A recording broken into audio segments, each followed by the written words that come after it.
Naalala mo ba yung mga usong laro nung bata pa tayo? Yung mga panahong hindi pa uso yung gadget. Yung pwede ka pa maging masaya kahit walang internet. Ang pinaka-gadget lang natin noon, brick game. Tapos kung sino lang yung may kaya sa buhay, sila lang yung meron. Natatandaan mo yung larong tanching, yung mga laruang goma. Kadalasan free sa mga chichirya.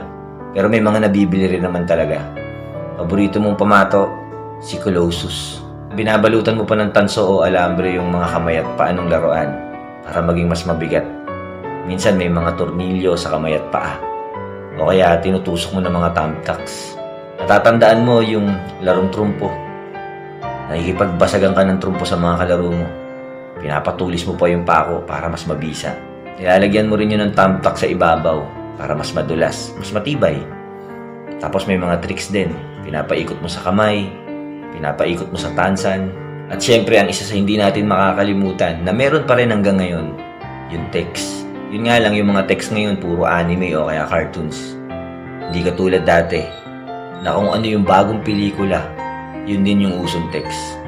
Kadalasan, mga pelikula nila FPJ, Robin Padilla, Bong Revilla, basta action movie, yun yung magiging usong text. Ikaw naman, nakikipagpektusan ka pa. Tapos, pagka marami ka ng text, ibebenta mo. Tapos, yung bumili sa'yo, lalabanan mo rin yun para talunin ulit. Ang saya lang kapag nananalo ka na, ang daming nangihinging balato sa'yo. Tapos, ipapaagaw mo yung text. Tanda mo pa yung Pogs, na nagpapapalit ka pa ng tansan ng mga Coca-Cola at Sprite para lang sa Pogs na yun. Na halos mangalay na yung kamay mo, kakapalo ng Pogs na yun. Tapos yung yoyo, na yung design niya Coca-Cola, Sprite, Royal. Kahit hindi ka marunong mag-yoyo, talagang gusto mong bumili nun kasi uso.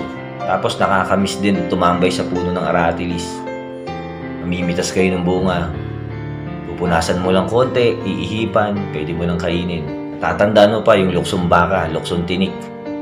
Palakasan ng katawan, pagalingan tumalon. Bihira ka na makakita ng mga ganun laro ngayon. Nakakalungkot lang isipin na dahil sa teknolohiya, unti-unting nakakalimutan yung mga larong Pinoy. Sabi nga nila, mga batang 90s, batang 80s, ang pinaka-the best na generation. Kasi naranasan natin yung panahong wala pang gadget, wala pang internet, at syempre naranasan din natin yung ngayon. At kaya natin makipagsabayan sa makabagong henerasyon. At sana maalala pa rin sila ng mga susunod na henerasyon. Hindi lang maalala, sana maranasan din nila.